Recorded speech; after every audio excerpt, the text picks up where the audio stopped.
just before we start the show, I want to take an opportunity to invite you to join me for the Podfluence Weekly newsletter, which is available both on LinkedIn and through the official newsletter channel.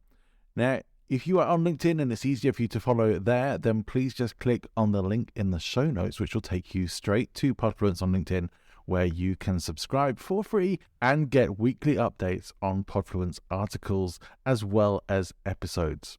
If you would like to subscribe to the full newsletter where you'll get additional materials and, as my little incentive to you, my pre-podcast guest checklist for you to use when you're appearing on podcast shows so that you can be fully prepared every single time, then please click the link to the official newsletter in the show notes. Hope to see you there. Let's get on with the show.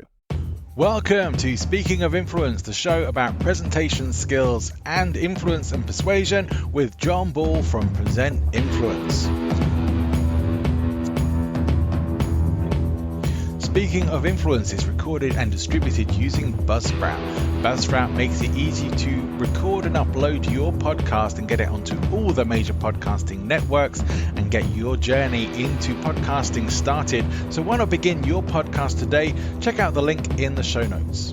Welcome back to the show. I'm really happy to have with me a guest today who is helping me further my course into humor and presentation skills and leading with laughter.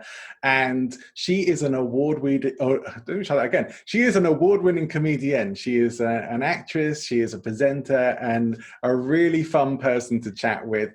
And let's give you a bit of a taste of what she does just before we fully introduce her today. I love being online.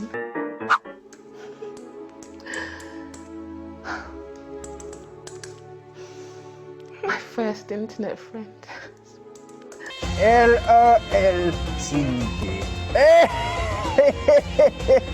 Oh, the pony emoji. 1966 guys and high-rise flats. Pony's further, now North London's where I reside. That went for a minute, back with a mic out. I'm on my old school thing with a night hat. No games when I set off the thing. I set off the thing. When I get on the thing, it's a kill off Kelly, then I set off the thing. Yeah. Bars, sis, bars. Yo, Mark! Who is she supporting, I wonder? The team, I guess. Obviously, the team. Yeah. You ain't got no fans. You ain't Man United. Don't take me for no mug. Amanda's in the house. How you doing, babes? Come on, give us a hug. Think sexy thoughts. Oh, thanks for sharing that. Hey, it's really cool. Please welcome to the show, Melanie Gayle. Welcome. Thanks for that lovely welcome, John. Thanks for having me on here. And It's hello really to great. all of your listeners or viewers. I loved the clips that you sent through to me. I wish we had more time to show them, but people can come and find you and find more about your work and see you in action, and which is definitely well worth doing. But I am delighted that you've agreed to come and be on the show. And when we had a chat about what we would come and talk about, I knew it was going to be a lot of fun because you are an absolute delight to chat with. Oh, and thank you. and you're hilarious. I mean, you are naturally. I try. I get it from my dad. Which makes a lot of sense of why you would go into comedy, but it's one of the toughest areas to go into, right? It's so tough, and it's like everybody says that comedy's so tough, or they really respect and rate comedians and stuff. And I think that's probably something that made me, like growing up, was funny, like in the family. It was just something at school, the class clown, always telling the jokes, the party starter. It was just like so normal. But to go out as stand-up, I think you do have this thing that's a bit more serious, and it's some kind of more fear to step out of my family and friend circle that tell me that I'm funny and make that step to a stage or an empty room. So it's quite scary and daunting, but I had to get over that fear. It took me a while. Before I actually went out and did comedy for others, out of my circle. I can absolutely believe it. I've gotten better over the years at putting humor into my presentations, but even now, for me, the thought of going on a stage as a stand-up fills me with dread. It is scary. What I did at the beginning is I didn't always bring people with me. So then I just realized, what, if I go and I fail or no one laughs or whatever, at least no one saw it, sort of thing. Right. So I didn't always bring the people that validated me as well. And I wanted to know if I could make others laugh. I knew I could make my family laugh and that. Yeah, that's but could I? So it was more of a challenge to go in a room by myself with nobody and just make them laugh. Because I like to challenge myself. And that's what I thought. Okay, I knew I could do that, but to come out of my comfort zone, I don't want my friends laughing at the front, like, go on, Mel, go. Because your friends and family would always support you. But what about strangers? Just a room I've never been to. Yeah. Can I make them laugh? And that's how I kind of went. And I didn't really mind if no one was there. It's like, oh, yeah, I know. Then when I got better, I would tell people to come. Yeah. So you built up your confidence with it. But I think most people would find themselves in the position or feeling that, well, I don't have to do that, so I'm not going to do it. But so what got you past that? Like thinking, no, I want to do this, or even I have to do this. Well, what happened is on my journey, again, I saw like there was a comedy course, a comedy novices course. And I just thought, okay, I know my kind of comedy, but stand-up, I just thought it was something totally different. So I did this comedy novices course. It's about 7 weeks. At the end of it, the last 2 weeks, you write a 5-minute set. And that seemed like forever. Back then, I can talk for hours, easy. But a 5-minute set comedy seemed like a really hard work. And we actually did it in 2.5-minute segments each week. And then at the end, we'd perform at this pub in Hampstead.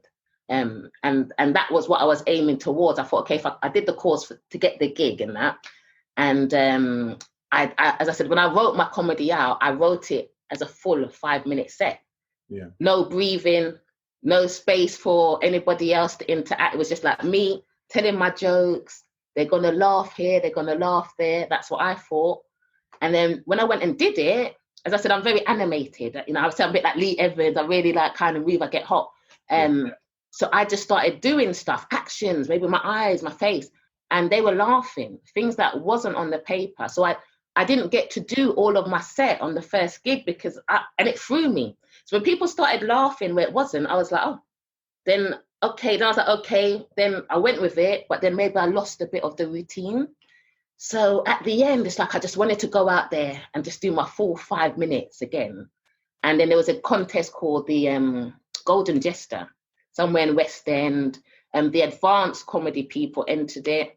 And they didn't get through. My comedy teacher entered it and didn't get through.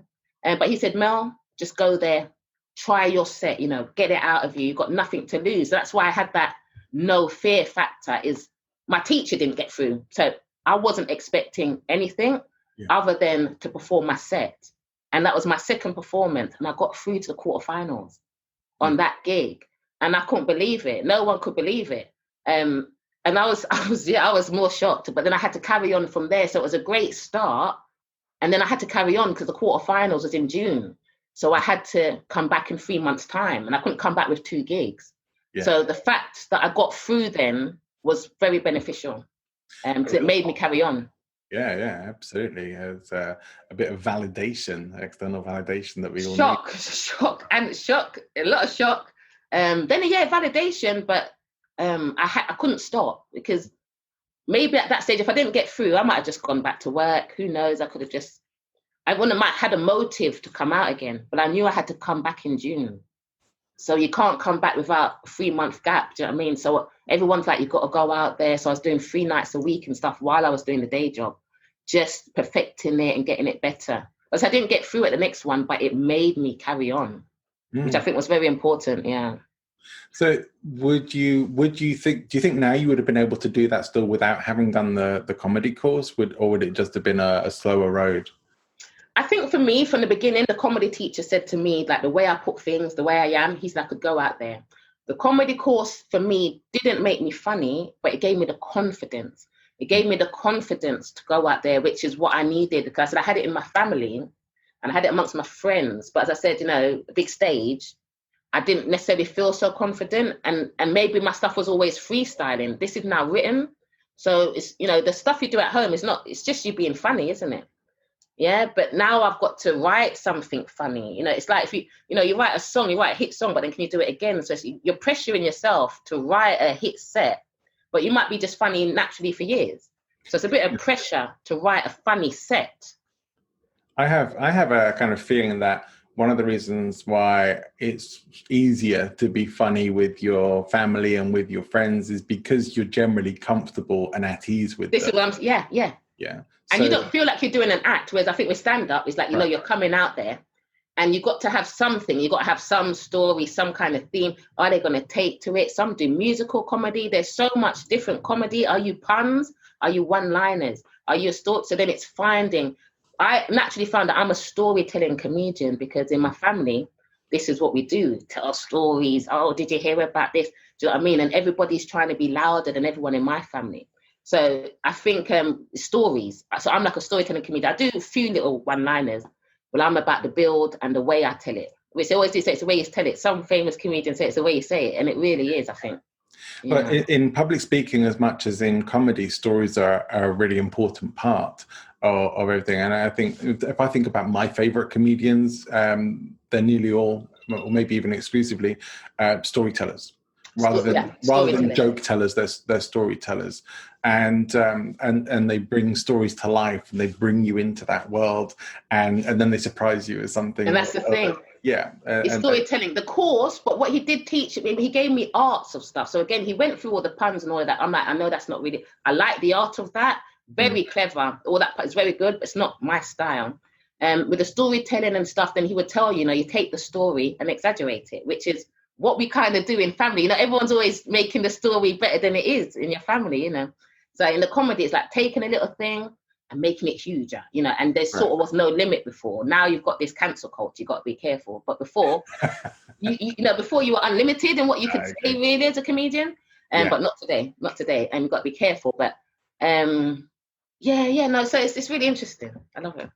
Yeah, I think so. I did last year. I did what's called a tall tales competition, which is like taking a real story from your life and wildly exaggerating it, which is a similar kind of thing. This is the thing. And it went down pretty well. I won, so I assume it was quite a good story. But people were laughing, and people were very entertained by it. And it's the kind of thing you could do in a comedy stand-up, I guess. And the beauty of that is it's your story. So what I found is a lot of comedians sometimes steal all the same thing, this and that's a bit samey. But if you got your own sort of stories or something, people really can't copy it, and it makes you unique. When I first started, my story at the time was I lost 4.5 stones. So I lost a lot of weight. And at the time, everybody wanted to lose weight, all these fad diets and everything. But I lost the weight and I didn't want to lose the weight. So I did a reverse sort of thing. I was like, oh my God, the weight's gone, but I don't want to be skinny. So I was like, people wasn't expecting my jokes. So I'll get claps from it.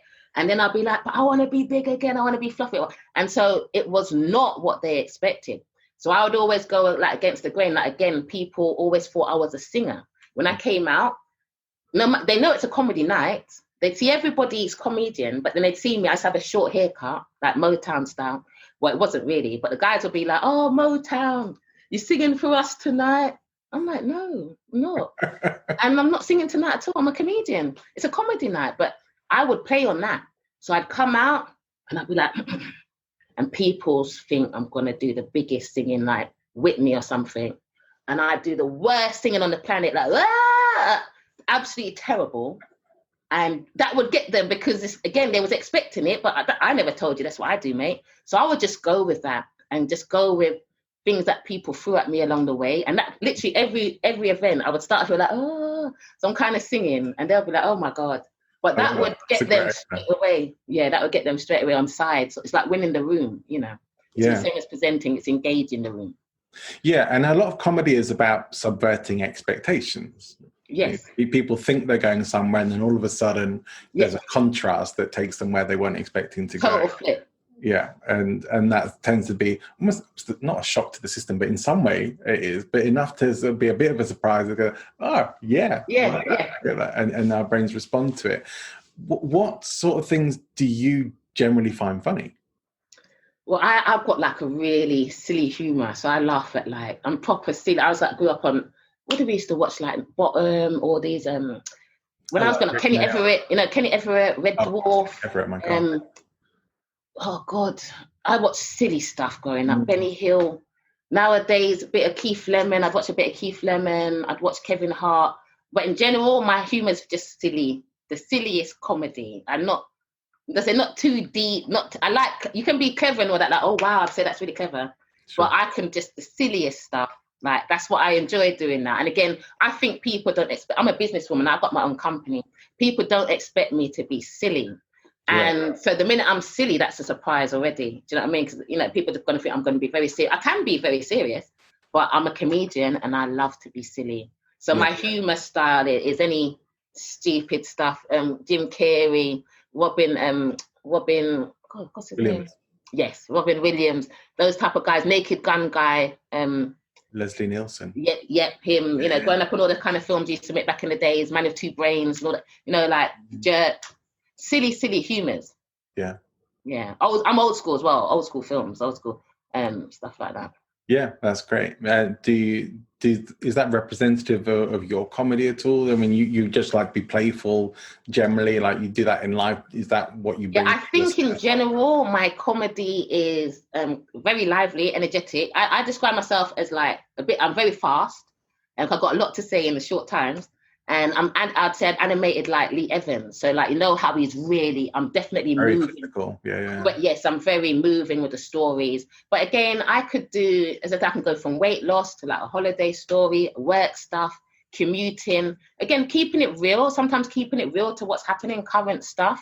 As I said, I was saying to you before, I don't like to just do old material again and again. So you know, right about now I've got my talent agency. There's a lot of stuff that happened in the world of my talent agency behind the scene that could be good humor. If I went out tomorrow, I'd do new stuff.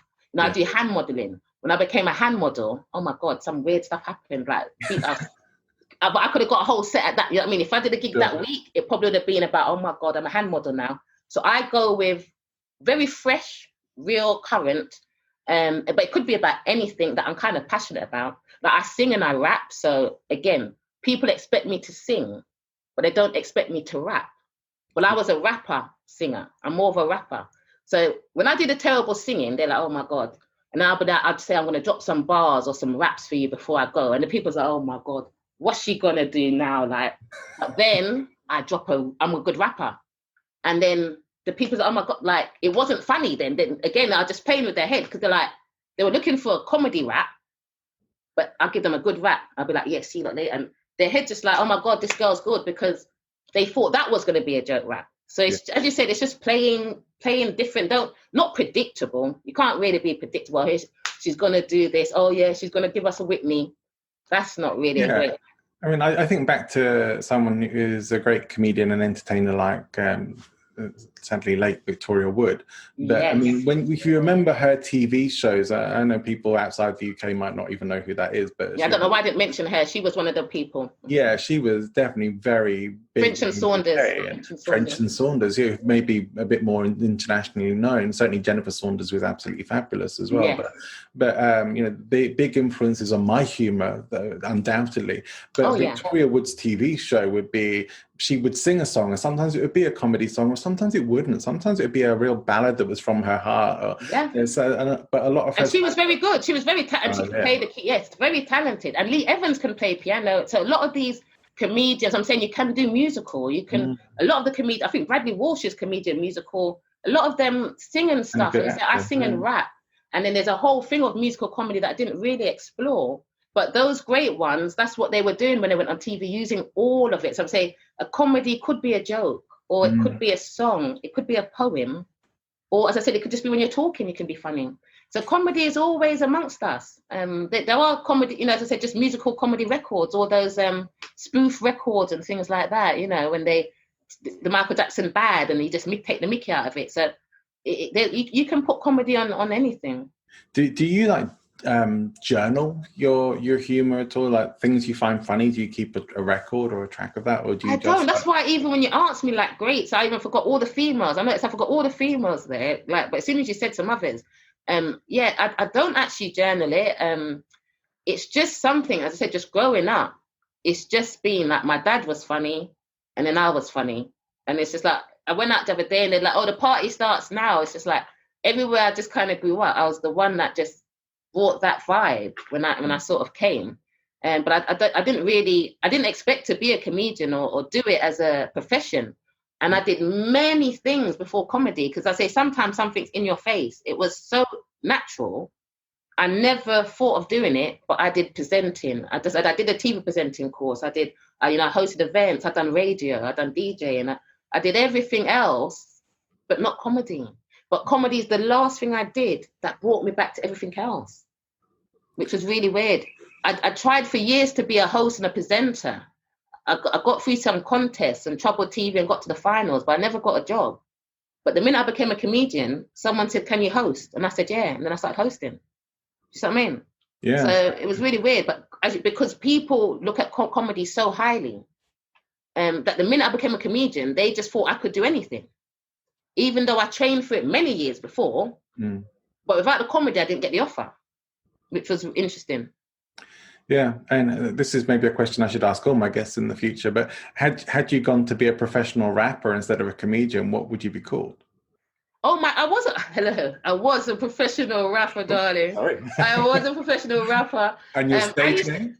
My stage name was Caramel G.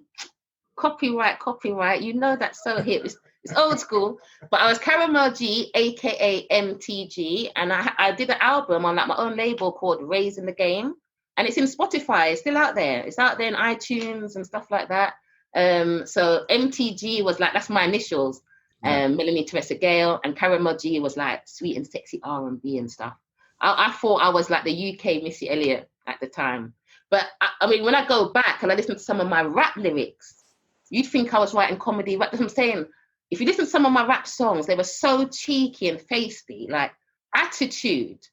You would have thought I was writing comedy rap songs, but I was just putting my attitude on my music.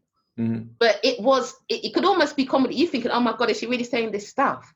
But I did as a rap thing, but there definitely could have been some comedy elements in my lyrics that you think, this girl, she's cheeky one. Do you know what I mean? You pick that up even in my rap. In any kind of speaking or performance, humorous or otherwise, you have to find your voice. Do you feel that you already had that, or is it something that's developed along the way for you? I think when I first came out in comedy, I had to kind of find my comedy persona for stand-up. For stand-up, you have to have a comedy persona. Because initially I used to come from work. So I might have had on my blazer or like work clothes, shift dress and stuff. And I found like people would come out maybe judging you before. People definitely judge you the minute you step out and they think, what's she going to do and blah, blah. But I think when I had that kind of look with what I was doing, I don't think it fitted because I just came from work sort of thing. But my comedy persona is that I used to be a tomboy. So my comedy persona is like, yeah, when I was high, when I was young, like all the stuff. Probably if I did comedy back then, it's the same sort of energy, but like just today. So it's much more young and energetic. So in the end, I literally changed my hair. So for comedy, I had like a short hairstyle. When I came out again, when I started winning and stuff, I had on this like little short jacket. It was like my lucky blazer. I just called it my lucky blazer because that's when I started getting through in comedy finals. So it's like a little short black blazer, vest tops, sometimes with funny writing. I used to have funny writing on my top and stuff, and then just jeans, maybe some bling on it. And then I just came in a more, maybe like a guy, just like a guy maybe. And I think they think I was a bit more, before they thought I was a bit girly, and I was just thinking, oh, maybe too girly-fied. But when I came out a bit more like that, a bit more edgy, they loved my hair. They seemed to love this new comedy look that I had. So I just wore jeans, vest tops. I didn't wear any skirts and that. Initially, I think when I had my skirts and dresses, it wasn't working. And then like just my trainers and that. So I got my image right. And then I think, I had to get that. I think once I got that right, and that's what the people sort of liked, and my comedy fitted that look. So I think my other look from work didn't fit my comedy. So it was a case, in some way, a case of dressing the way that you needed to dress and let the character come from that. Did it sort of go that way? Yeah, because I was bringing a character out. A part of me, it's me, but it's not my work clothes. Right. And as I said, and I'm even in comedy and acting, I do a lot of comedy and characters. And the minute I put costume on, so I'm very about what I'm wearing. So even on dress down days at work, I wouldn't go to work on a dress down day in like a hoodie and t-shirt because I just don't even feel like working. So I still would tend to have a blazer or something smart, even if I've got a vest or if I'm doing some kind of movement. I think I take what I wear does make a part of it. I think it does make a part of you. Even if it's just a day job, I didn't really, I know if I put on my hoodie and that, I just didn't really feel like working much today. It's your uniform, right? I mean, Yeah. in many ways, it's like making all these things we can do to make that mental transition for this is what I'm doing right now. And so it almost compartmentalizes that in your life, and you step into it and you own it. You know, a more extreme example of that would be like drag queens, like when they get into character, right. and they'll say when they put the final bit of putting the wig on, everything, that's when the character comes you to can life. see the change. And, you know, a normal guy before and after and that, they have to be different. Yeah. And so it wasn't like, sometimes it was just, I said, just the jeans. Like I didn't always wear jeans, but it just gave me that little bit of thing. The audience seemed to like that look. And I didn't really deviate from that look, really. Mainly just like a little cool blazer and my jeans and trainers was my main thing. Yeah, cool. That's really interesting. And I want to speak a little bit about maybe more the acting side, but it's still relevant to your comedy as well. But the characterization, like what your process is in terms of characterization, you know, other than the look. How do you, when you're acting, get yourself into a character? Character is everything. From changing my the look, the hair, voice, my tonality. I changed my voice, my movement. To play American, some people do American and just change. Oh, hey y'all, it's not just the voice. American is like, oh my God, girl, it's like they have a whole, you know, it could be a whole movement. So it's not just sitting here. Okay, yeah, I'm talking American now, but I'm still the same person. Yeah. It's the whole bravado could be, oh my God, girl, I'm telling you, it could be a whole shebang. And the movement. And as I said, in my comedy, I do a lot of movement anyway. So I'm definitely like a movement performer. Every character, from the clothing, the voice, the hair, how the tone, because I talk quite fast and my voice is quite high. I could never play all the parts I play, speak like this. No. So I change my voice a lot. If I play mum roles, it's deeper, more slow. Listen, child, I told you, but you know, just tonality. As I'm saying, even if you're doing presenting, you know, tone is important, acting or whatever. If you're doing presenting, you've got like maybe a boring monotone, or it's just a bit lackluster, that can bring down the room. Yeah. And sometimes you see the people that, because maybe the pacing, yeah. Obviously you can't go too fast because you need everyone to hear. So again, I know I might talk fast. I'm trying to talk slow now, but I'm very fast speaker. But in film, I know to slow down. If I'm presenting, I'm very aware of that. But I don't go too slow where the person might nod off. So it's tonality and thing, and looking, you know, engaging with the room. You guys understand? Blah, de blah, you know, keeping the people engaged. And you can do that with your voice, changing tones. It's very important in acting, comedy, presenting. Absolutely. I know one of the things that always gets fed back to people in public speaking clubs like Toastmasters that I go to is vocal variety. So if you present anything at one tone the whole time, then you're going to get red to filter it. So you're going to get but rightly so, because it's such an important thing to have. And you know, I kind of think long before I was ever presenting, I got really excited one time when I was a student. I'm listening I was in Northampton. I was listening to local radio, and I called into a competition, and I got through and I won. Wow. And I was saying to several of my friends afterwards, "Oh, did you hear me on the radio?" And they said, "Yeah, you sounded like a robot." I might have been a bit stunned. Maybe it was just being completely overwhelmed. The shock. Yeah, the shock of having been actually selected and got through and won. And I don't think what I won was actually anything of any significant value either. But you come to the shock. Yeah, you probably was in shock. Do you know what I mean? Yeah. Also, voiceover. So voiceover, I do voiceover as well. And I actually just did a job the other day from home remotely, and it's a Caribbean accent. Like I don't sound Caribbean at all. I've got it in my heritage, but for that, it was a woman like 45 plus, but I just embodied my gran, and my dad's never even heard this, and I did it, and the people loved it. Well, I was just doing it like it was my granny, and there was a comedy, like it's a comedy role as well, and I put a lot of ad libs and stuff, and I just did a whole lot of tracks back. It made it into the film.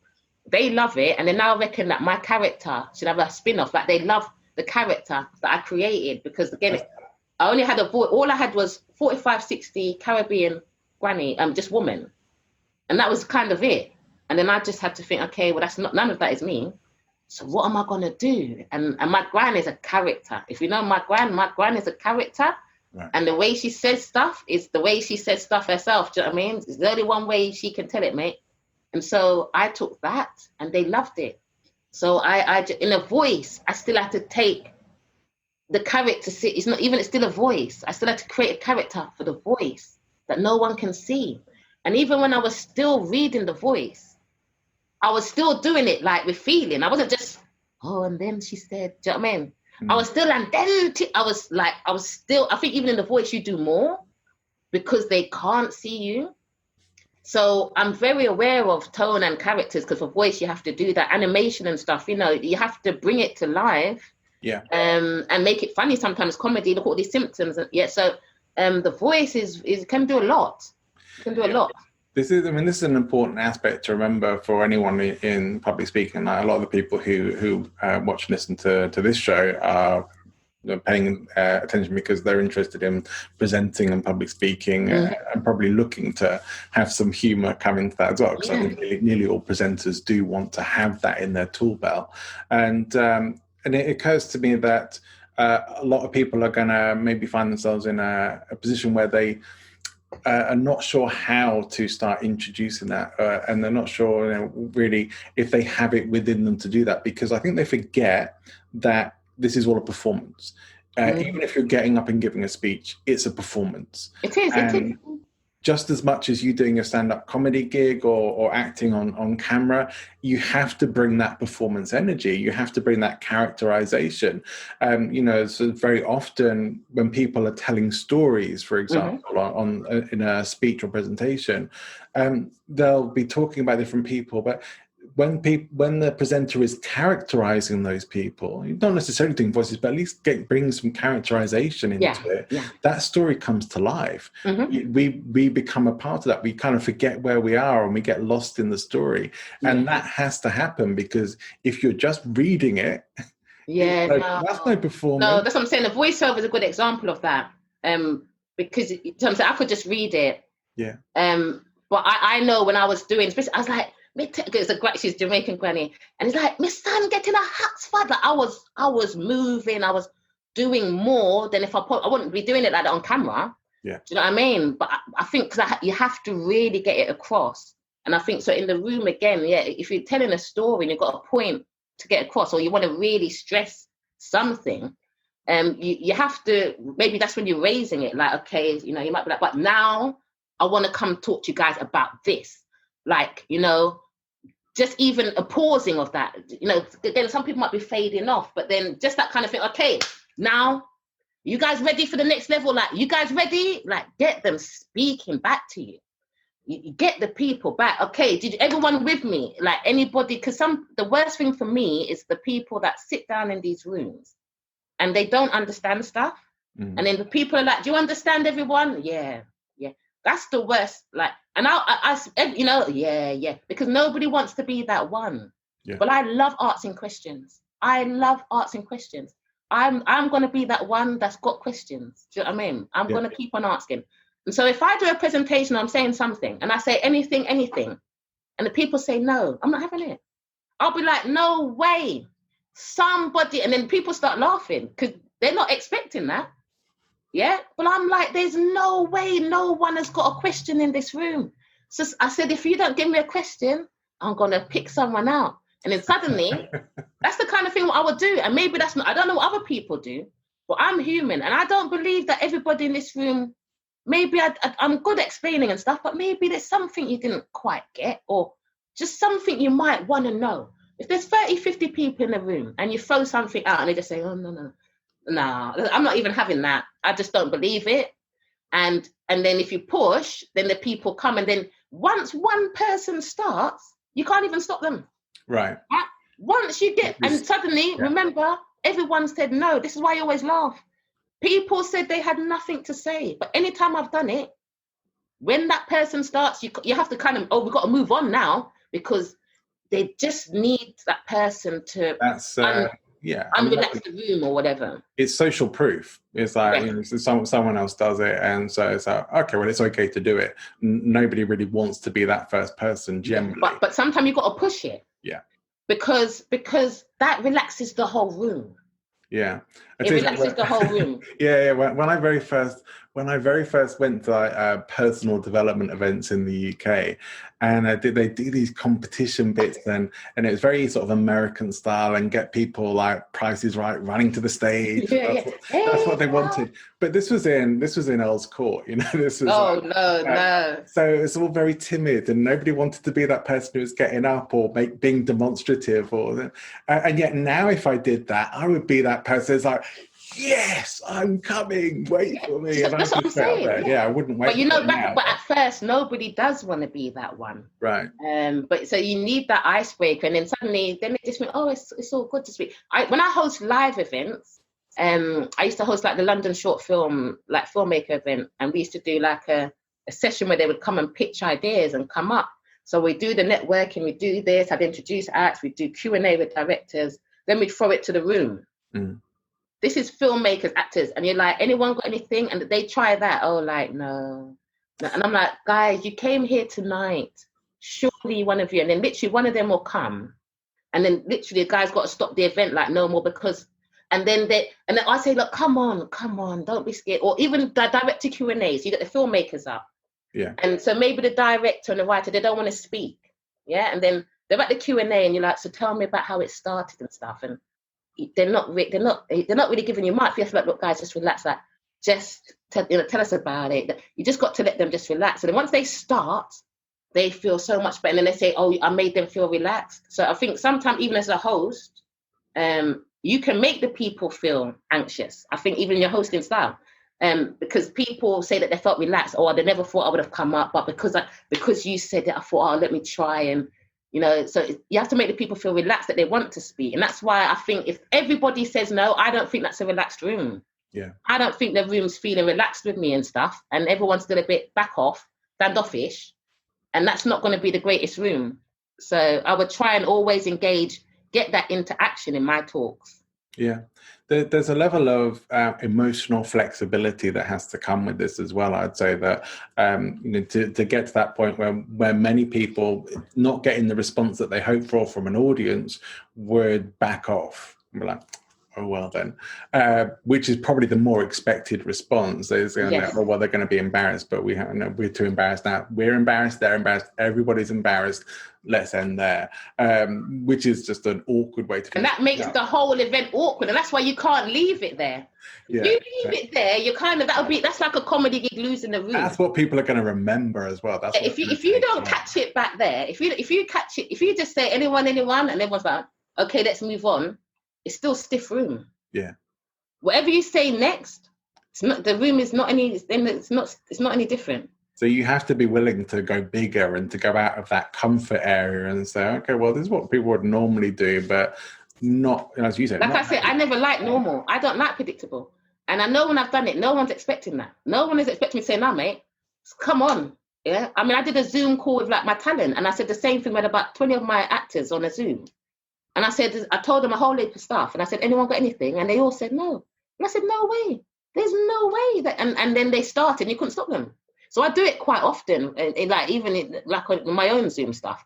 And I'm a human, and I just believe people always got questions. And I go back to school, and when people say put your hands up, nobody ever wants to be who knows the answer. I used to be that person as well. Sometimes I knew the answer.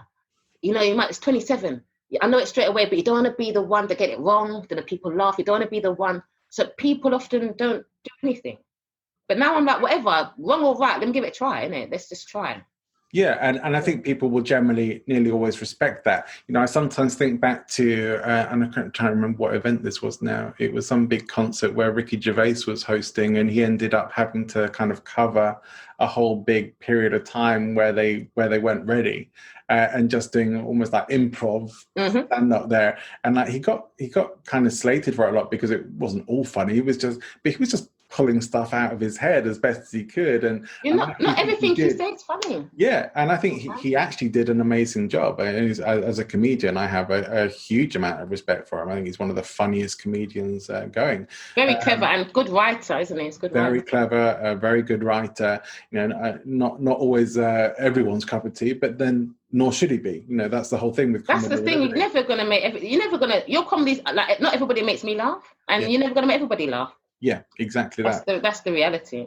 Yeah, and I think that's one thing that people often forget, is that not everything is for everyone. It's like, if it's not for you, whereas I think online now people's like, well, that's not me, or that isn't for me, and so therefore, why is it for anybody? Doesn't please me, so let's get rid of it. If you don't like it, then start cancelling. This cancel thing. But I said, if you don't like it, just move on, I guess. And I think that maybe is the whole sort of thing with the cancel culture, is that where it really sort of comes from, where it's a bigger problem, is that people can't move on from that, and they get hooked on it. Well, if I don't like it, then nobody should be liking it. Let's finish. And then they start the Twitter thing, and then everyone groups up together, and then they start the petitions, which are, as I said, there's many things in the past that comedians did, and the comedy that we watched growing up, they probably wouldn't be able to broadcast today. Most of it, no. Right? But it didn't. It's not harmed us in any way. That's what was out at the time, and that's what we watched. It's not, but there's sometimes things, like some sitcoms that were on when we would have been kids, and I'm probably a bit older than you, but some of them, you just wouldn't be able to. They wouldn't make TV today. They wouldn't make. They wouldn't. And some of it, because there is like inherent racism in some of it that was kind of okay at the time, and making fun of foreign accents and things like that we don't do now. And it's a very different world. But I sort of see big. But stand-up comedians used to say some radical stuff, like crazy stuff, all sorts in those big shows and all of that. And it wasn't really regulated. Nobody was trying to cancel. It wasn't really an internet. And I'm not saying that we should go around and say anything, but the thing about comedy was, it was just supposed to be like a joke. Do you see what I mean? We're supposed to, obviously you've got the terrible one. I'm not, anything that's terrible is terrible. And in general, it's supposed to just be joke, fun. So I say real stuff, exaggerated for me.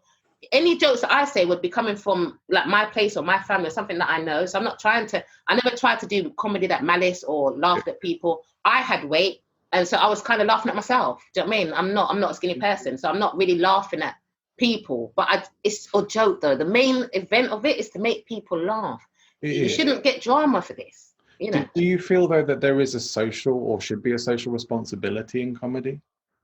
I think now how everything is, like now you have to just, as you got to be very careful. My comedy was always more about me and my way, and in the end I'd be like, if you're big, let's make noise and celebrating it. I didn't really like laugh at fat people. I didn't laugh at any races or anything.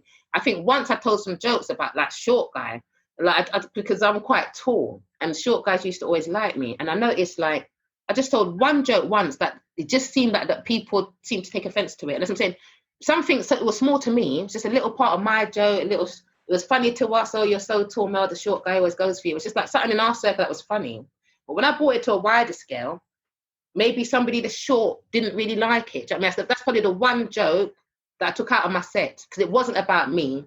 It was about short people. And a couple came up to me at one event and was like, oh, I got a short guy. And I thought, oh my God, like I was only telling jokes. And so I didn't get cancelled or anything, but that's the one joke I ever did where people came to me and seemed to take offense. And I was just like, oh my God, it's only the short thing. But then I just thought, I'll just take it out, because I'm not here to make offense. I just wanted to make jokes. I said, other than that, it was more about me, my stories. Nothing. That was the one thing where if you were short, you might have taken an offense. Nothing else in my set would have offended you.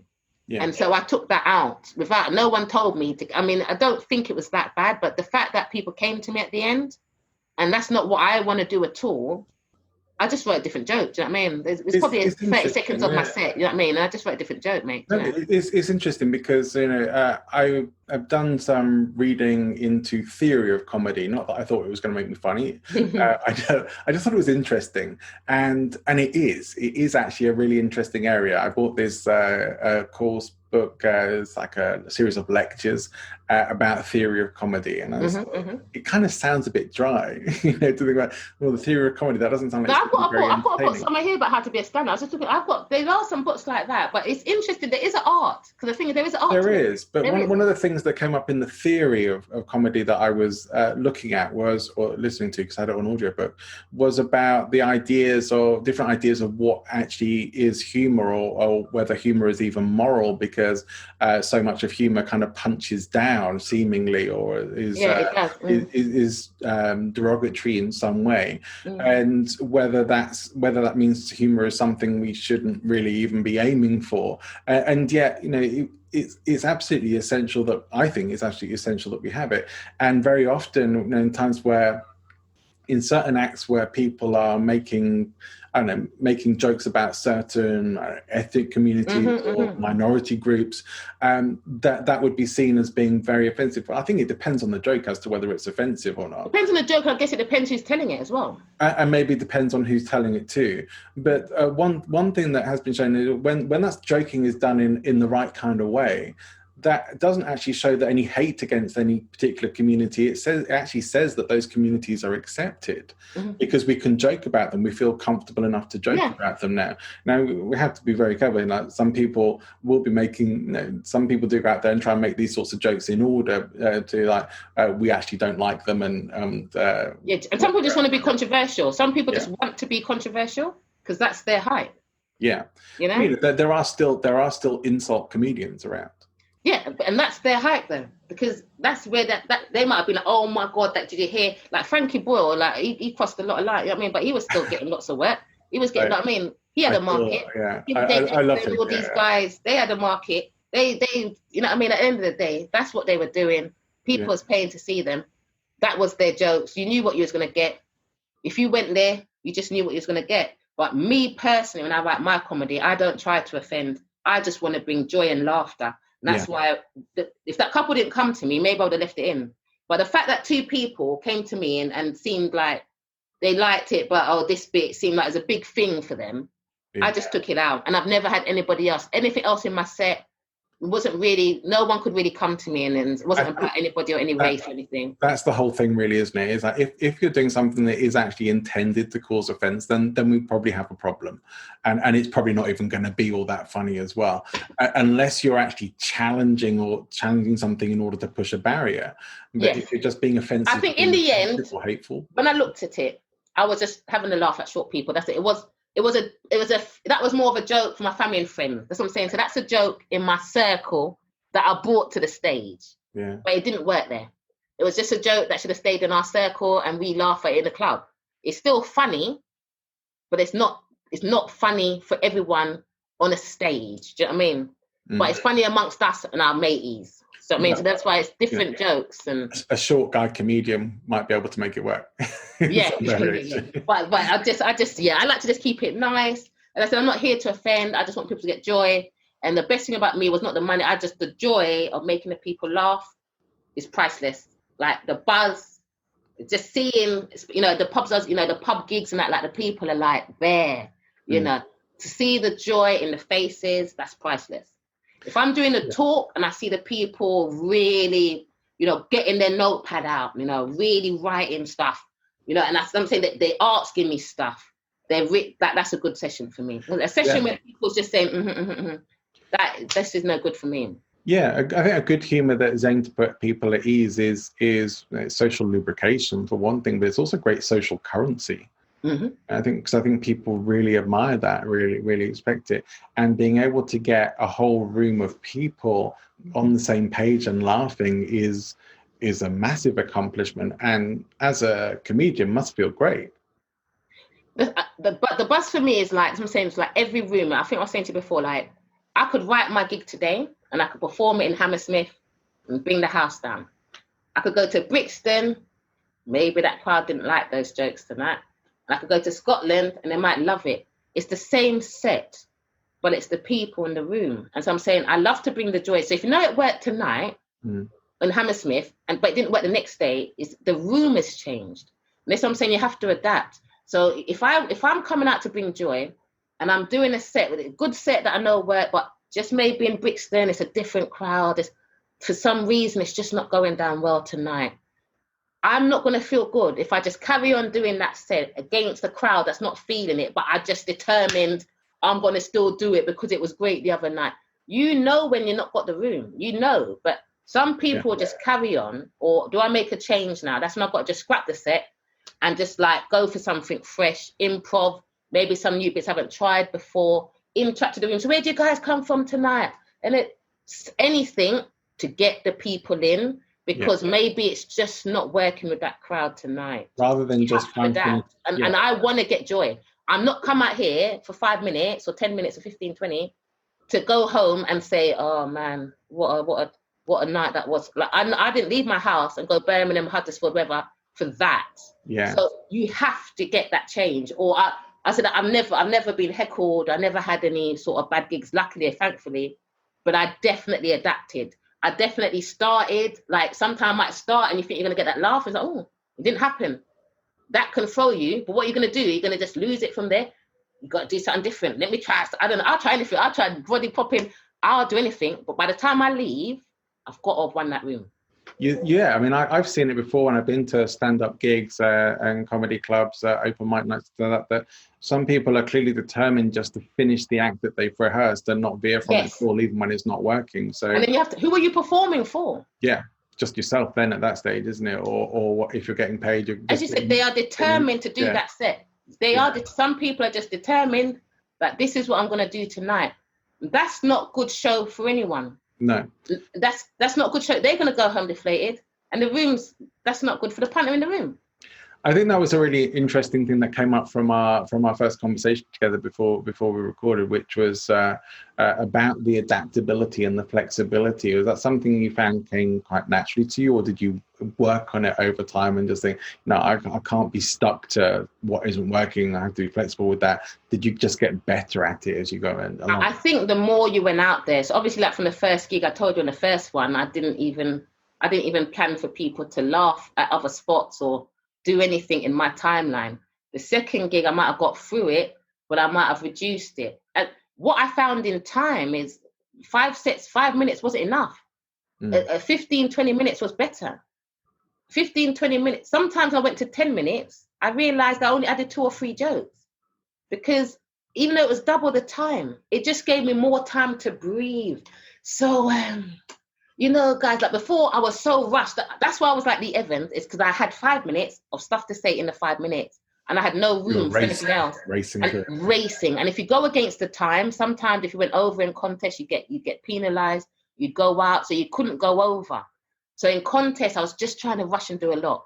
Outside of the contest, you might have got 10 minutes there. And then 10 minutes at first, you're thinking, oh my God, this is long. But I added like 2 or 3 jokes. And I'm like, how can 2 or 3 jokes make the extra 5 minutes?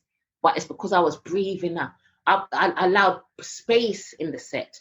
15, 20, you're thinking, oh my God, this is going to be a nightmare. But again, it's a few more stories. But then you definitely got to talk to the people in 20 minutes. Something about what's been happening out here, where do you guys come from? So I found I was doing a bit, and I started hosting along the way. So as a host, I turned up blind. I just turn up. I never had anything prepared for a hosting, other than can I have the lineup. Sometimes the set's at 7 o'clock, the show's at 7. I turn up at 10 to 7. The guy's having a panic, the promoter's pulling his hair out. I'm like, look, can you just give me the lineup, please? And they're like, don't you need to, I said, rehearse what? Like I'm saying, what can I rehearse for me in a live show? Anything can happen, isn't it? You can't rehearse a live show until anything can happen. So what I need is just to know what is planned, and I fill in the blanks. So I just need to be here before it starts. But the promoters used to panic because, I enjoyed hosting so much. I just come out there, you guys all right? Obviously, I might do some research on the acts or a little bit of knowledge. But again, as the host, engage in the room, you got to, welcome, you guys ready for a good night? And they might be like, oh yeah. I'm like, no. Are you guys? So I always do, even if they give me a rule, I'm like, no. I always say that you can do better than that, guys. Come on. Yeah, but it's just getting the people more into it, And then we make some noise for the talent. So I'm just there to hype up. As the host, I'm there to hype up, engage, keep it moving to the time. You don't really rehearse that. No. So, Well, we've I got think, yeah. You kind of provided some clips of you presenting, so let's share some of that for the audience. I think that's certainly some people listening may even find themselves more likely in a presenter position than perhaps stand up. Although I encourage people to try everything. You know, try everything. Yeah. If you haven't done it before, try that. Oh wow. Here we go. Good evening. How you guys feeling? Oh my gosh.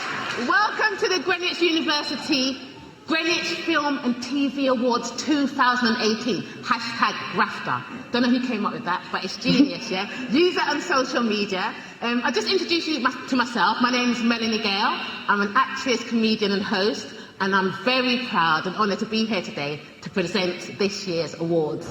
I'd just like to say I actually had the pleasure of working with some of the students here. Make some noise if you're out there.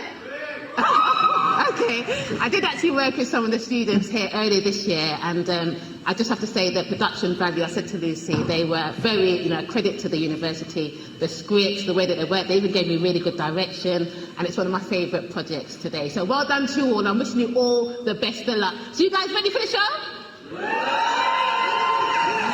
You guys are the best crowd, I tell you, the best crowd. But before I start the award show officially, I'd just like to welcome to the stage. So even from that, that's you as yourself, but you're presenting, you can see there's energy. It's pumped, it's energy. It's not just going out there. Well, welcome to the awards show. It's really nice to see you all. No, I'm really buzzing. Yeah. I'm really buzzing. I really did enjoy that event. As I said, my hashtag that I use is do what you love. And I don't do anything unless I love it. I love film. I worked with the student filmmakers just by chance that the lady asked me to host it. Do you know what I mean? And I never hosted anything like that before. Yeah. They were streaming it live. So the first year students were filming it and streaming it live as part of their training for the first years. I literally turned up. We had a rehearsal. Everything was going wrong in the rehearsal. All the programming stuff wasn't working. They told me just take a break, Mel, take a break. And I came back and that's the event that was just smooth. Everything just, when I came back, I think they really nailed it all. Yeah. And so that one should have been probably an hour and we did it in 50 minutes because it actually, and I was like, oh my God, it just went smooth. And I had to bring people up, the speakers, but again, it's running to time. We were ahead of time there. It's quite a formal event and I just went for it. None of that is written. It's just, I'm just saying whatever. Yeah. It's on my head. Often gets said in speaker circles, generally the audience aren't going to complain if you let them out early rather than running massively. They go to the bar, you see more drinks. Yeah. If you go over, so a job as a host is also to keep it to timing. So even if I do go over, not too long, if the people's talking, you got to do it in a nice way. Thank you very much. So there's lots of things you still have to do, but do it nicely. But sometimes you have to end people's, like, okay, brilliant. You have to still do all of that if the timing's going over. So you have to keep the time, keep the room engaged. And as I said, I think when you have real knowledge or passion, and I don't need to write stuff. If I had no love for film or TV and I didn't know what was going on, that probably would be not a good gig for me to host. But I love film and TV. A comedy gig, a music event, anything like that is a good event for me to host. And I'll have that energy there.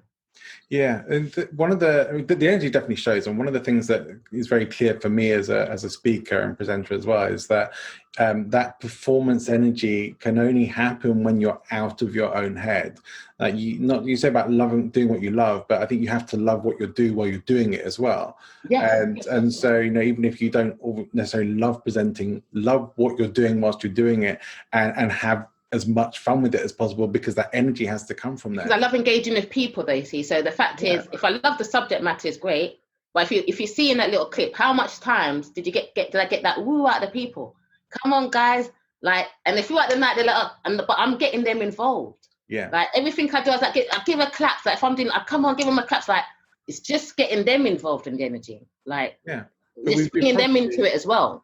We've probably all seen those kinds of presentations where people kind of get forced to do it and they don't really want to be there, and you can tell they don't really want to be there on the stage, or they're looking on the stage thinking, I kind of want to do this, but I'm really worried what people are thinking, what they're thinking right now. Don't want to force. And they're in their head, and their energy is inward rather than outward directed, which it absolutely can't be. And I think for for most people, it's natural generally think to have some fear and butterflies or energy, but if you utilize that and send it outwards for the audience, it comes back. It comes back. It's like, absolutely. it's impossible to not respond to the energy that I'm giving there. Because even I'm watching, I'm like, oh my God, like I haven't seen it for a while. Do you know what I mean? But there's energy there. So if you're in that room, it's even more heightened in the room.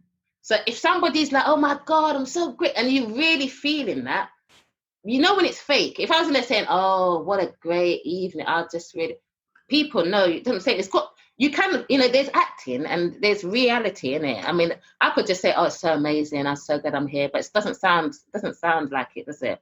But you can see from my hands, like, wow, like my eyes, so the people can see, oh my God, she's really happy about being here. Oh my God, they're totally into it because it's real. Like, there's no way energy to be in that room and not be going woo woo. It'd be impossible. You absolutely lifted that room whilst you were there presenting, which is critical. They said that someone did it the following year. I don't want to be bad, but they said someone did it the following year, and they said no. They said this. They got some kind of like clown kind of comedian guy, but he came with some different style. He's just saying it's everyone's got different styles. I think they went for a different style the following year. And I know some students still there said, no. They said that we're glad that you did it when we was there, But again, that was, if you ask me to do anything, and I say yes, I'm going to be bringing that energy, or I'm not coming. That's just how I work. If they asked me to do that and I wasn't even feeling good, or it just didn't feel up to it, then I don't do anything if I'm not really feeling it, because as I said, it's all the energy, just what I had, just what you come to know from me. So if I came off and I was a little bit off, they'd be like, that's not Mel, like, it's just not right. So I'm actually known for my energy. Yeah, people always ask about my energy quite a lot.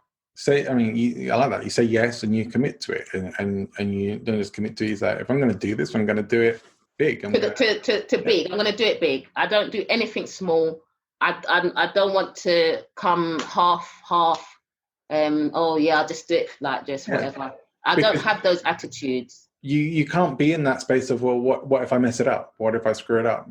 Because if you keep that in your mind, that's what's going to happen. Yeah. Just go and say, let's see what happens. Let's have fun with this. Yeah, I come in here. That's not really what I do, but I love it. I haven't got a script or anything. I'm going to tell you a bit about myself. Welcome. Are you guys ready for a great night? Let's go. You know what I mean? Yeah. And just keeping it moving. It's so much the case. I often say to people when I'm working with them on their presentations about if you're having fun, then your audience is going to. It's contagious. It just passes on. Yeah, have fun and have fun for them, because they need you. They need that permission to interact and say, okay, this is fun. We can have fun with this. Because not that every presentation has to be humorous or funny, but not fun, but engaging. Yeah.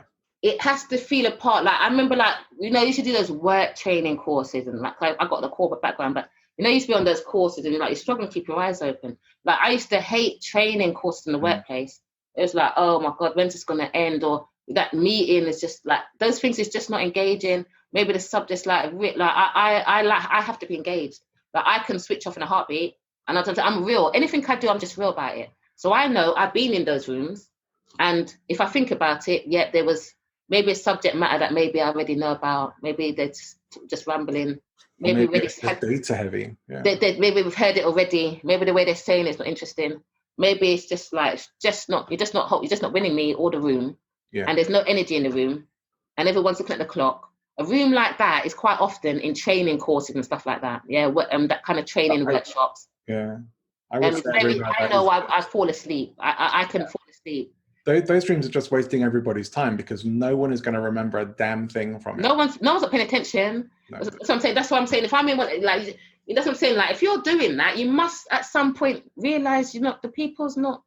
And as I said, it's like those people are determined, like a bad comedian, to just carry on and deliver this workshop, despite the room not having any interest. Yeah. Yeah. And they're not trying to lift it. And they're going to carry on doing that for the next 5 or 10 years. Because at some point, you have to make a change, or people's not going to sign up anymore to those courses. Do you know what I mean? When they put the feedback in, it's not going to be good. Yeah. So when I try to do a workshop or something, I'm very aware of how I've been on the other side. And I don't want that person to be sitting down like I did, or when's she going to stop talking? So I make sure I don't do something like what I didn't like. So we've all been on the other side. Yeah. When you're delivering it, I've got to make sure I'm not doing that, and that. What I saw was wrong, and then do it in my style. Yeah. But I'm very aware people dip off. People dip off quite. Attention span is not really high these days. no. You give people an inch and they'll be on their mobile phone for an hour. That's really what happens, isn't it? You lose the engagement. I do a lot of online training, webinars, group coaching, that kind of thing. And I know that if I don't keep the energy up, if I don't keep calling people back to be engaged, if I feel like the engagement is dropping off, I know that they're either on their phones or they're on Facebook or wherever else, and I need to bring them back. You have to bring them back. But it is the responsibility to a great degree of the host to sort of say, well, here's the boundaries. Be here for yourself and get the most out of this. But also, I have to keep the energy high as well. And my natural style is probably kind of laid back. I'm a very laid Everyone back. has their own style. That's the thing. Everybody, as you're saying, we're not saying everybody must be funny, but then it must be engaged or something. But everybody has their own style. Yeah. But for those kinds of things, I have to turn the energy up. Otherwise, I'm going to lose people. It's one thing if I'm sort of having a chat or a conversation and we can have that sort of more relaxed style. But even for this, it's like my natural style might be a bit too slow for a podcast. I still bring the energy because even here, being myself right now, it's still some kind of performance. It's still some it's still engaged. Like you're engaging me, we're engaging, and there's still energy. It's energy for me is everything. Energy is everything. Energy is everything. That's another one I use quite often. Energy is everything. Yeah, and especially we're in the presenting and speaking world and comedy world as well. If you haven't got the energy, you can make a kind of low energy character and make comedy through that. But you still have to bring performance energy into doing that. You have to bring the performance energy, even a low energy character. Yeah. One thing that is really interesting, and I want to bring it back to the story kind of thing, because I know some of the people watching them thinking, well, it's all good and well, and Mel's very funny, but I'm not sure if I can do it. How could somebody start to maybe create or construct a story that might have some humor in it? What would be your recommendations to people trying to find some humor? As I say, the key thing is, as I say, it's the way that you say it. So it's a story, but if I just read it like in a book, then maybe it's not. So it's the way you're going to tell it. And as I said, my stories may not even have big punchlines, but there'll be something funny that happens in the story. Remember, as a comedian, you can never laugh at our jokes. So you have to just load it up. You just have to load it up. But a storyteller is not really like the punchline that's going to come, but the whole thing might be funny. So if I was doing a story, even if you're presenting and you're telling a story about your past in it, like, when I was growing up or whatever, and make it relatable and real. If you're going to bring anything in, don't just go on something that's so far away that people can't relate. So, if you could always do something, talk about trains, anything where people can relate in your story, make it relatable, keep it real. But I think the key to every speaker is being you. I think in voiceover, the key in voiceover is your voice. Joanna Lumley voice, Joanna Lumley's voice. Instantly. It's Joanna Lumley. Yes. Yeah. That is it. She can do comedy and everything, but the minute she opens her mouth, it's Joanna Lumley. People said to me, like, they know my voice. Some people just have a distinctive voice. Yeah. So you use your voice, but you be you. So I'm not trying to say anyone must be me or be you, but what I always do is just put myself on the other side. So again, if I was going to do tell the story, like, what would make me like it, or when I heard other people tell a story, what didn't I like? I'm more in the reverse. I'm more about what when I hear stories, what don't I like? What was it? Was it boring? What was it about that why I didn't like it? How would I have done it differently? That's what everyone tells a story. And some people tell me a story and I'm like, oh my God, when you gonna get to the main bit?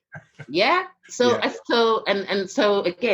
I'm telling a story, you have to get it succinct, you have to get it key part in telling that story, the key punches and your energy or however you are. But I know I'm very careful of dragging it out. Get in there quick, especially if you've got a tight set or if you've got a tight timeline. Keeping the story there. Sometimes the connect is, when I was 2. When you were 2, how much years are we going to catch up to? I'm 50 now. Like, it's way too far back, right? Yeah. Like, so, yeah, when I was 2 and then when I was 4, and people was like, are you serious, mate? Right? You've gone way too far back. So maybe you round up there, because that's what some people like to do. Let me tell you about myself. But you go into stuff that is not relevant. So I'm saying keep it relevant to what you're doing. So I'm saying I don't know what story you might do as in a presenting thing. You normally might just be telling a story like, so when I was doing this, before I started, or some kind of story about why you're here today. But that has got to be about the course or whatever you're speaking about, key reasons and factors about, and if there's a funny story about it, drop it in. But as I said, there may not be a funny story, but whatever it is, just keep it exciting. Like, like you guys, if I was in a course on comedy now, I'm going to come out, I'm a comedian, award-winning, blah, blah, blah. But look, when I was 2, my dad said I was funny, And then when I went to school at 5, no one wants to hear all of that. Just cut forward to the main punchy bits, the selling pointers, and why they want to listen to you as well. Why do they want to listen to you today? It's all in the editing. It's all in what you take out of it. You can't have anything extraneous, really. And I think even more so in comedy, whereas you have to be there's even rhythms to it and things like that have to fit. So you can't have stuff in there that doesn't need to be there. Doesn't need to be there. Make it as current, relevant. Just enough interest that I would say, wow, I really want to hear what this person's going to say. Do you know what I mean? Because I said in a presentation, you might not really be telling stories as jokes as I do. Yeah. But somebody might say something, and you might be like, "Oh my gosh, I remember something." Yeah. But so you can drop something in like that in a story, but keeping it short and interesting, I think. Yeah. But that's a good habit. Everyone can tell a story. It's a good habit to have in life, though, because I do lots of group coaching work. Some of them might even listen to this, and I'm sorry if this is you and you're listening to this, but some people, you ask a question and you get the life story, as you say. You get going right far back, or I start. You're asking them, well, what would you like to achieve? Well, we had this problem years ago, and then this happened, and my wife said this, and then my kids were.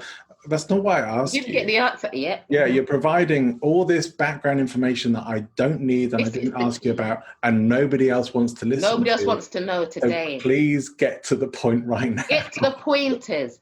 As I said, if it's something, if you're doing a talk about sports or whatever you're speaking about, make your story relevant to that. I'm saying that's the only kind of story you'll be telling is stuff to make them relate or get them more engaged in that. It's not necessarily to make them laugh. But it's just maybe to show them that, I was like you. So again, if I did comedy talks, I could tell them, God, when I first did my first thing, they might laugh at it. The story might be funny. I've got stories for days. So so that would be an easy course for me to do, the art of comedy or something about comedy. Yeah, well, yeah, absolutely. I think I was lucky enough a few years ago I was on my honeymoon and we were in Vegas and we got tickets to go and see Cher. Because why wouldn't you? And it was amazing. She's an incredible performer. She's the same age as my mum, and she looks good, right? She's amazing. She looks amazing. She performed an amazing set, and in between some of the songs, she would do these just chewing the cud with the audience, just chatting about general things, and none of it was really going in any particular direction, but it was so interesting. Just get a piece of Cher, I guess, to get something more than the record.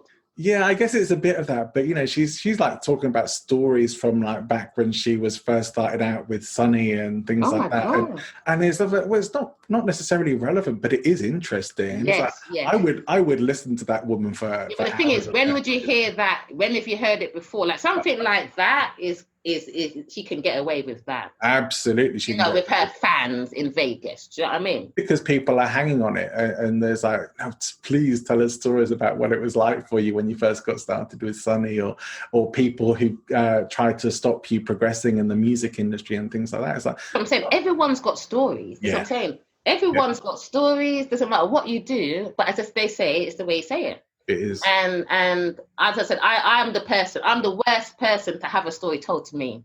As a storytelling comedian, you're analysing it, right? I'm just like, oh my God, can you fart? I'm just constantly, okay, can we get to 2020 now? Do you know what I mean? Like, it's a lot of people I find that's what I always do. Oh my God, I've got a friend, it's just like the worst. I'm just, So I'm not the best person to tell a story if you're a bit long, basically. But you could be a great person to coach people on if they want to improve their I think I should do coaching for this. I probably will offer some kind of coaching for this because it's natural to me. I think there's a demand for it, Mel, and I think you'd be very good at it. Yeah. If there's a demand for it, you know, and it's anything I do. So if I do it, I'm only going to do it with love and to help and really give the people the knowledge. And I think, as I said to you, some things is right in front of my face, so you don't see it. Comedy and acting coaching, I do so much with my talent, and my talent's doing so well at my agency that a few people have said to me, can I do coaching? Like even like around the world, acting and stuff, and motivation, even for business. And I think the key to all of the things that I do, all of them, no matter what, it's my energy, it's the passion I put into it. The passion is important. But yeah, I think if it was a business person or somebody, because I said you don't have to be funny like stand-up. No. But it's just no understanding, as I say, and how to tell it. So I'm saying, even if I was to look at someone's presentation, it might be interesting for me to see someone do a presentation in their style and then see me do it, the same thing, because I'm sure it would never be the same. Yeah. Do you know what I mean? And maybe sometimes you're just in your style because that's all you know. Maybe you need to see somebody else do it. Yeah. And the reason why I say that, because we do a lot of self-tape auditions at the moment for film and stuff. And sometimes 5 of my talent go for the same part, but they don't do it the same. Yeah. Yeah. And I get to see all of the differences. They don't. And then sometimes you got like 2 that's like amazing, but they're so different. So I'm saying, so there's no wrong or right. So I'm saying, so I'm not here to sit down and tell presenters your presenting style is not good or anything like that. But maybe I could look at the way that some people's doing it and just offer another way that maybe they haven't seen, because not everyone, you're not going to, maybe you haven't seen another presenter's thing or somebody try your thing, or like, you know, someone try and do your set, you know, someone try your comedy set, you try someone else's and see what comes out of it. So sometimes it is good to just try it from a different angle. Yeah, which is a good idea for any kind of presentation or performance, really, to keep doing that. And if you don't have the insight, or if you're feeling stuck on that, get some outside help and get some outside perspectives. So that will probably give you what you need. Because it could be little tweak, you know. Could be a little tweak. You know, one of the biggest levels of progress I ever made as a speaker and presenter was hiring a coach to help me. Right. And I did that after losing a competition that I thought I was going to win.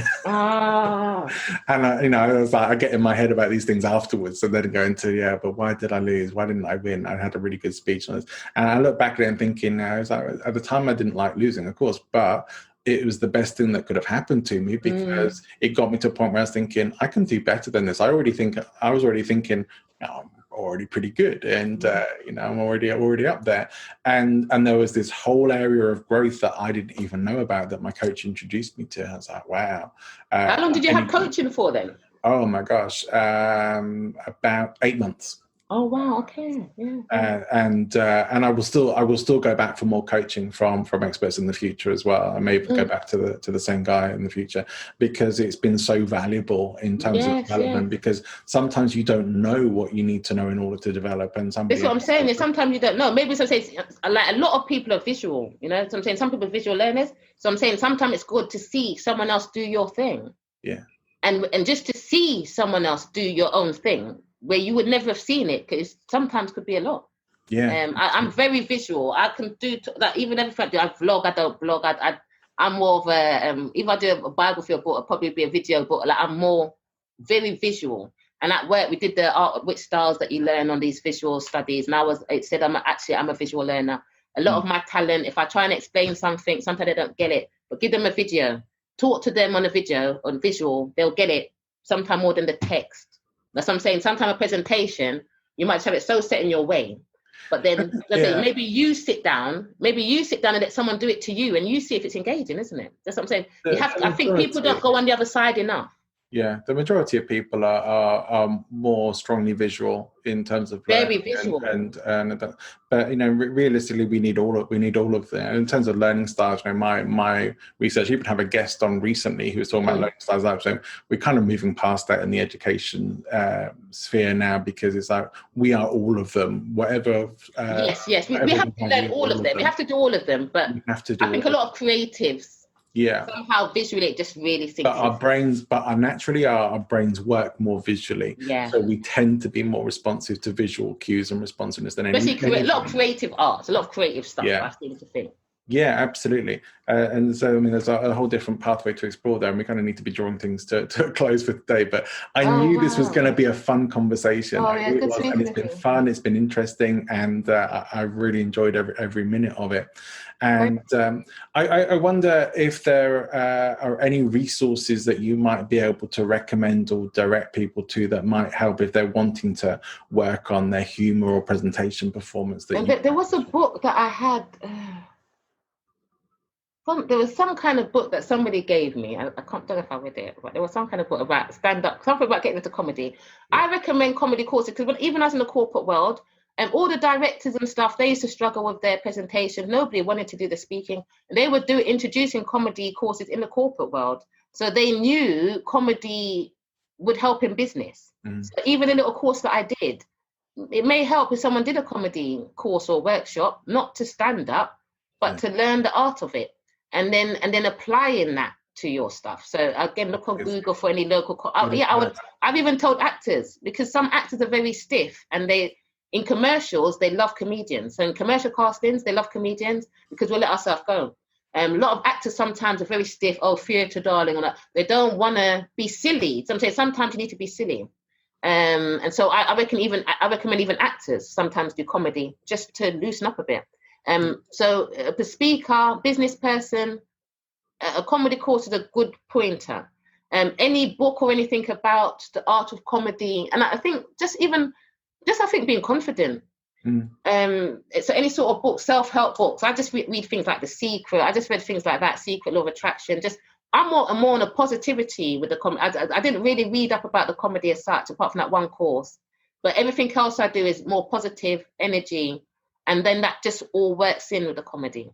Yeah, I mean, I've read some books on stand-up comedy and even like writing comedy for sitcoms and things like that. And I found a lot of them to be very useful. But I think more than anything, the thing that is useful about it is getting into that habit of thinking in those sorts of ways. And the more you do that, the more you start to find it. Thinking. Yeah. You have to be a quick thinker. As the host, you have to think quick. If something goes wrong, so it's quick thinking. So maybe the art of comedy might help you with that. Yeah. But I think you have to be a people person to be a good speaker. Beyond comedy. Right. So I have comedy, but I'm a people person first. So I'm always going to be concerned for the people in the room, if it's the audience or the speaker, the people that's come to hear my comedy or come to hear me speak. I did one with some youth, like 13 to 19. And they told me that they're not, these kids, they're not going to like it, they don't pay attention. The kids didn't want me to leave. They loved it. But I just went to their level. I just used their talk, how they speak. So you have to relate to the rooms and stuff.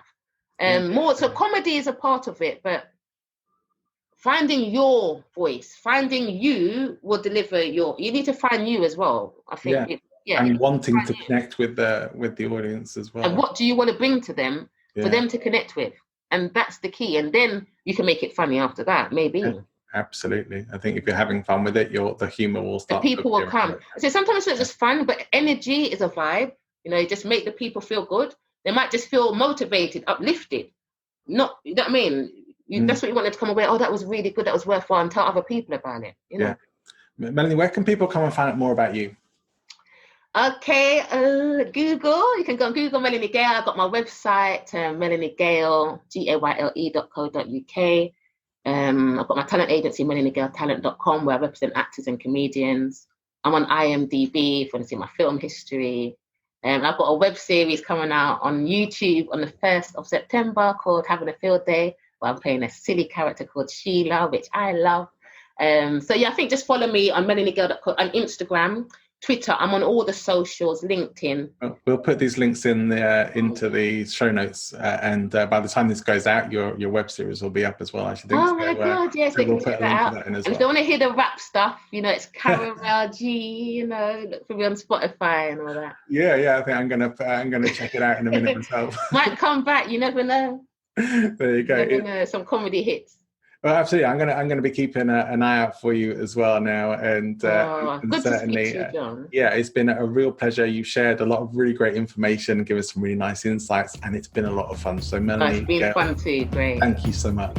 Thank you.